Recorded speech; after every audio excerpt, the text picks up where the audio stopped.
lo presentamos como corresponde, estamos en pantalla, estamos en Mundo Real, con el diputado de Renovación Nacional, don Diego Chalper. ¿Cómo le va, diputado? Gusto saludarlo, Tomás Cox.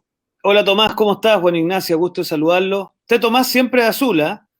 Sí, Siempre, siempre. azul. Es A uniforme. pesar de que soy colocolino de corazón, a mucha honra desde hace 60 años, de azul, azul profundo, azul pacífico, azul dialogante.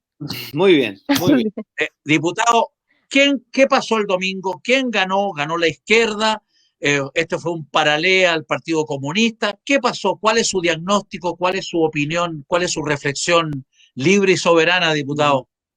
Mira, la primera victoria la obtuvo la abstención, porque cuando usted se da cuenta que vota el 20% del padrón, Terrible. eso significa que hay varios factores. Primero, no se explicó quizás suficientemente bien qué era lo que hacía el gobernador regional. Obviamente no participaron todas las regiones, pero yo creo que es indiscutible que aquí estamos en una situación de crisis de representación. O sea, en el fondo los partidos no están siendo capaces de entusiasmar. Y creo que, mira el dato interesante, porque usted sabe que hay algún sector de los partidos políticos que creen tener una especial atracción, y aquí ellos no tuvieron esa capacidad tampoco. O sea, si usted mira la votación, se da cuenta que el Frente Amplio y la Lista del Pueblo, o lo que sea, digamos, ellos dicen tener una capacidad atractiva muy grande, y la verdad es que eso no quedó manifestado. O sea, yo creo que lo que vivimos en la Convención Constitucional fue un clamor 2.0 de cambio. O sea, gente que quiere cambio y que por lo tanto vio en el plebiscito y en la Convención Constituyente una posibilidad de cambiar. Expresó su descontento en gente independiente, que mire las vueltas de la vida, parece que no eran tan independientes, y mire ahora lo que ha ocurrido. Cuando volvemos a una elección que tiene que ver con cargos de gestión, no participan. Entonces, yo creo, Tomás, que Chile es un país cada vez más impredecible, y creo que de cara a lo que viene para adelante, usted sabe que a los analistas les encanta analizar de acuerdo al color del helado que les gusta, pero la verdad que lo cierto es que no hay predicción posible. No sabemos cómo se va a comportar el electorado, pero lo que sí sabemos es que si la derecha sigue haciendo lo mismo, los resultados van a ser igualmente malos. Efectivamente, muy impresionante, me imagino para ustedes, estamos conversando con el diputado don Diego Chalper, muy impresionante para ustedes que, digamos, a la centro derecha y a la derecha no pudo haber leído peor este último domingo. Todos los gobernadores, salvo la Araucanía y en Santiago, fueron, ¿no es cierto?, de izquierda. Muy sorprendente para algunos, absolutamente obvio para otros. Está más que claro que hay que cambiar y que los políticos tienen que reubicarse, resintonizarse y volver a la realidad, diputado, porque la realidad es la realidad, y hay un divorcio entre la clase política, que tiene una pésima evaluación en todas las encuestas, y los ciudadanos. O sea, se produjo un distanciamiento desde hace mucho rato que hace que en la penúltima elección 8 millones de chilenos no se movieron de su casa. Sí, no, mire, yo modestamente, Tomás, te podría mostrar. Yo cuando salí de la universidad armamos un centro de pensamiento, y hace rato que veníamos diagnosticando dos fenómenos que se complementan, aunque parezca de loco. El individualismo extremo hace pensar que la participación en lo común, en lo social, es una cuestión que no es relevante. O sea, la gente se empieza cada vez más a ensimismar en su propia realidad. Y eso obviamente tiene impacto en la democracia, en el funcionamiento de las instituciones. Y segundo, yo creo que hay que reconocer que los sectores de izquierda han ido hegemonizando el territorio, las organizaciones sociales, las universidades, los sindicatos. Fíjese usted que yo y usted pensáramos que puede haber un presidente de la CUT que no sea de izquierda extrema, probablemente nos diagnosticarían alguna enfermedad, ¿no es cierto? Entonces, yo creo que no nos hemos dado cuenta de estos dos fenómenos. O sea, un individualismo que repliega, y al mismo tiempo una izquierda que está desatada, sin contrapeso. Yo se lo digo desde que era dirigente estudiantil.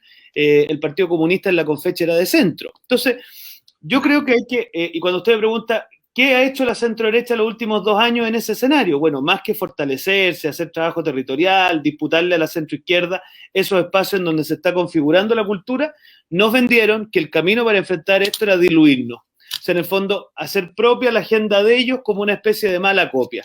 Y Tomás, no te pierdas ni un minuto, la gente siempre escoge el original. Por lo tanto, si tú tratas de copiar las soluciones del adversario y las presentas como una cosa matizada, en la práctica lo que estás haciendo es correr el cerco hacia allá. Entonces, ¿qué decimos nosotros para no aburrirte? 2 claves para el futuro. Primero, cambiar la conducción, cambiar la manera de hacer cómo hacemos las cosas. Nosotros creemos en un partido con más énfasis territorial, con más plataformas de interacción. Mira, piensa tú que en otros países los partidos tienen incluso plataformas virtuales donde hacen, digámoslo así, audiencias ante las votaciones de los diputados, o sea, tantas cosas que se podrían hacer. Y lo otro, claro, a propósito de la Araucanía, Tomás, fíjate que Luciano Rivas hoy día le dice a la coalición que él ganó gracias a la unidad, que nosotros logramos unirnos desde republicanos hasta probablemente Renovación Nacional. Y yo creo lo mismo. Yo creo que no están los tiempos para divisiones, yo creo que están los tiempos para la unidad y para hacer un buen trabajo territorial. Eso te diría. Absolutamente. Estamos conversando con el diputado de Renovación Nacional, don Diego Chalper. Perdón, María Ignacia. ¿Y qué pasa con don Mario Desbordes, presidencial de Renovación Nacional, que sigue pegado en un ínfimo 2-3% de la encuesta? ¿Se retira o va a llegar al final? ¿Qué piensa? ¿Cuál es la realidad de él? ¿Qué piensa don Mario o qué no piensa? A ver, mira, yo creo que Mario ha hecho un esfuerzo que es tratar de, por decirlo así, verbalizar una centro-derecha con más compromiso social. Yo creo que el esfuerzo es valioso, pero en mi modesta opinión no ha sido fructífero. ¿Por qué?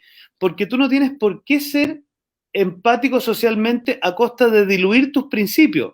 Lo que nosotros tenemos que ser es coherentemente sociales, es explicarle a la gente que la manera de salir de la situación de vulnerabilidad y la pobreza no es consentirle el asistencialismo estatal a la izquierda, sino que en definitiva construir emprendimientos sólidos, mayor competitividad, mayor capacitación, mayor diversificación de los mercados. Yo soy de los que creen que los mercados chilenos están muy concentrados y tenemos que aumentar los niveles de competencia, pero eso no significa hacerme propio de la agenda, digámoslo así, de los derechos sociales universales garantizados por el Estado. Entonces, yo creo que en eso tengo una diferencia. Él cree que derecha social es de alguna u otra manera consentirle la agenda a la izquierda, y yo creo que no. Yo creo que la derecha social es aquella que desde su identidad es capaz de impactar en lo social, con las soluciones que les ha ido bien en el mundo, Tomás. Mira, cuando la izquierda nos dice, por ejemplo, ayer rechazaron el kinder obligatorio porque les parecía inaceptable que pudiera haber jardines cuyos dueños fueran personas privadas. Oye, eso es no conocer la realidad, la cantidad de niños en Chile que se educan en corporaciones sin fines de lucro, que hacen un tremendo esfuerzo, que son asociaciones de profesores. Los hijos de Ignacia y los míos, francamente, les da lo mismo si el colegio es verde o amarillo. Lo que les importa es que eduque. Entonces, esas son las cosas que no nos damos cuenta, que hay que salir a confrontarlos a ellos. Y yo en eso tengo una diferencia y creo que mi ex colega Mario Desbordes, yo creo que en eso tenemos una diferencia y yo creo que en eso tiene que darse cuenta que el camino para ser más empático socialmente tiene que ir acompañado de recetas con altas dosis de libertad, con altas dosis de economía social de mercado, con altas dosis de sistemas público-privados y no con la moralina de la izquierda, con su relato de la lucha de clase y el estatismo que, créame, no nos lleva a ninguna parte. María Ignacia.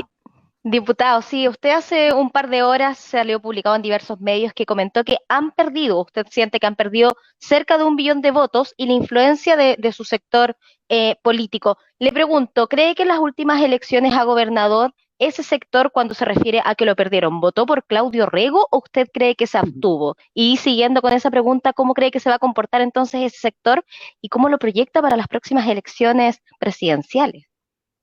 Oiga, mira, a mí me han cuestionado lo del 1 millón de votos, así que permítame partir por ahí. Por supuesto, aclarémoslo. Mire, Chile Vamos, en la última elección donde nos fue, digamos, en los votos duros muy mal, fue la elección de Belín Matei, donde sacamos 1,6 millones contra la presidenta Bachelet. Evidentemente ahí la presidenta Bachelet venía con mucha fuerza y está bien. Pero en la parlamentaria nosotros nunca habíamos bajado de 2,4 millones desde el 2005. Y hacerlo comparable a la constituyente, porque básicamente responden al mismo criterio de distritaje político, nosotros sacamos 1,170,000, o sea, perdimos 1 millón de votos. Y yo sé que, mire, no hay nada peor que un doctor que le dice a usted que tiene una enfermedad distinta que la que tiene.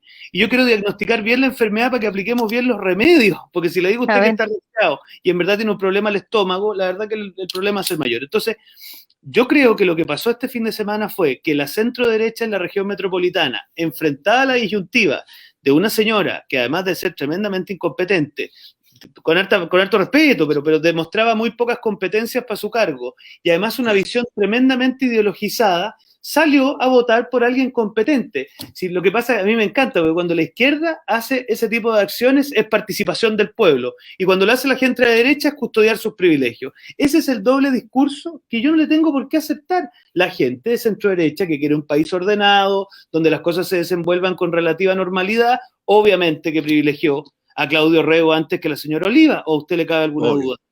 obvio, Por supuesto, obvio. por eso quería entender sus Diputado, declaraciones. No, la diputado, del millón de votos, perdóname Tomás, 10 segundos, yo lo sí, por comparo favor. con la de constituyentes. Tú Mm. tenés que comparar peras con peras. La de constituyentes y la de parlamentarios responden al mismo criterio por distrito. Y ahí, digamos las cosas como son. Lamentablemente Estamos, perdimos 1 millón de votos. estamos conversando con el diputado de Renovación Nacional, don Diego Chalper. Diputado, ¿qué le parecieron las peticiones, declaraciones, ¿no es cierto?, de Jadwe, alcalde de Recoleta, pidiendo el documento de garantía a las Fuerzas Armadas y a la democracia cristiana, y después se retracta? ¿Qué le parece? Bueno, yo creo que en su retractación deja de manifiesto el nivel de tontera que dijo. A Así ver, es. el Estatuto de Garantía básicamente fue un momento muy complejo en la historia donde se creía a priori, finalmente terminó concretándose, que un gobernante no iba a cumplir la Constitución. Entonces, un partido le dio una especie como de apoyo para respetar una tradición, ¿no es cierto?, de escoger siempre la primera mayoría, a costa de que se garantizaran la Constitución, y que aquí él pretenda sugerir que las Fuerzas Armadas violentan sistemáticamente los derechos humanos es una falta de respeto y una falta de sentido de realidad total. Tomás, miren, estábamos votando recién un proyecto de ley que busca establecer la responsabilidad objetiva del Estado en materia de violaciones a propósito del estallido social. Miren, es de una falta de rigurosidad total. Las Fuerzas Armadas y Carabineros, por lo menos Carabineros, Tomás, tiene más de 60.000 efectivos. Así Que es. usted me diga que por ciertas situaciones, que por cierto que hay que investigar, hay una política institucionalizada, es una cosa inaceptable. Y además lo que yo siempre les recuerdo, el informe emitido por el observatorio de la presidenta Bachelet, por la alta comisionada, dijo que en Chile no había una violación sistemática. Entonces, ¿qué más quieren? Y yo tiendo a pensar que en eso lo que hay es una especie de superioridad moral de Daniel Jadwe, de creer que él es el único que puede exigir, y que yo creo que después este fin de semana está bastante en tela de juicio, porque yo creo que uno de los grandes perdedores fue él. Me parece muy interesante, diputado, observar, hay un gráfico hoy día en un diario, en un matutino, que dice que Claudio Rego ganó en Colina, ganó en María Pinto, ganó en Melipilla, ganó en San Pedro, ganó en Alhué, ganó en Talagante, ganó en Isla de Maipo, ganó en Buin, ganó en Paine, ganó en Calera de Tango, ganó en Ñuñoa, y bueno, en Vitacura, etcétera, etcétera, porque la señora Oliva decía que Orrego, que el Claudio Orrego había ganado en aquellas comunas donde es obvio, comillas, que tenía que ganar. Y yo he nombrado 10, 12, donde no era obvio que tenía que ganar, y ganó, y con una votación muy interesante. ¿Cuál es su opinión al respecto? Yo creo que Claudio Rego logró sintonizar con lo que quiere Chile. Si yo de verdad creo, Chile hay dos cosas que no quiere, Tomás: quedarse como está y pegarse un salto copernicano a lo que sería la izquierda radical. Yo creo que el grueso de los chilenos lo que quieren son reformas, que significa cambiar la manera en cómo estamos concibiendo la salud. Yo creo que ahí hay que avanzar hacia un seguro único de salud, cambiar la manera en cómo estamos concibiendo las pensiones. Yo en eso creo que hay que hacer un 6% adicional, pero para el bolsillo del cotizante. ¿Por qué lo quieren llevar a un ente? Mira, ahora hablan de un ente estatal. La palabra ente da para todo, Tomás. Después, Sí, claro. en materia de educación, nosotros debiéramos ya a esta altura estar garantizando toda la educación preescolar, que en realidad más que preescolar se llama inicial, y después todo lo que significa el ciclo educativo, hasta por lo menos la media bien cubierta con educación de calidad. Esas son reformas que van al hueso, junto a la reforma al Estado. Nosotros tenemos un Estado absolutamente maniobrado por gente que muchas veces uno no sabe muy bien qué hace, y así, pero no quieren pegarse un salto al vacío con la izquierda radical. Entonces, yo creo que el Chile profundo le dio el triunfo a Claudio Rego. Eso ha envalentonado a la centroizquierda, lo cual me alegro, porque estaban entre mudo y vagón de cola, y ahora los veo con mucha más pachorra defendiendo una socialdemocracia más moderada, que es lo que uno espera hace bastante tiempo. Yo pienso Diputado, que la sé que se inmensa nos va. mayoría, Sí, me tengo que ir a votar. Sí. pienso que la Sí. inmensa mayoría de los chilenos, yo pienso que la inmensa mayoría de los chilenos, incluidos los 8 millones o 7 millones o 6 millones que no han votado, quiere corregir el modelo, lo que es muy razonable, pero no quemar la casa. Hay que remodelar la casa, pero no quemar la casa. Yo no puedo Absolutamente. pensar más igual a ti. Sé que se nos va el tiempo, diputado, no puedo dejar de preguntarle el día de hoy. Se vota en la Cámara de Diputados el voto obligatorio. En breve, ¿qué opina usted al respecto? A ver, me pasa que el proyecto de ley que han presentado tiene muchas letras chicas, po. De partida tiene la letra chica de que sería voluntario para los mayores de 75 años. O sea, no sé, ¿qué quiere decir eso? O sea, en el fondo la señal es rara. Otra cosa distinta es que se estableciera un deber del Estado para favorecer la participación de las personas de la cuarta edad. ¿Se fija? Lo mismo respecto a las personas en situación de discapacidad. Francisco Undurraga dejó la embarrada. dice, ¿por qué nosotros los que somos discapacitados tenemos que tener un trato distinto? Entonces, yo creo que es un proyecto que tiene muchas letras chicas.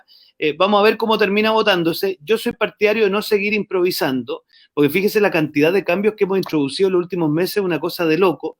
Y yo voy a ver cómo es la votación y ahí le voy a decir cómo voy a votar, pero me parece que tenemos que dejar el sistema un poquito en paz, ¿eh? No puede ser que Vamos a acá seguirla. estamos muy creativos, Ignacia, muy creativos de más. Efectivamente, muy creativos y demasiado rápidos. Diputado Chalper, muchísimas gracias por esta conversa aquí en Mundo Real del Conquistador. Un abrazo. Un abrazo y que les Muchas vaya bien. Gracias. Encantado. Muchas gracias.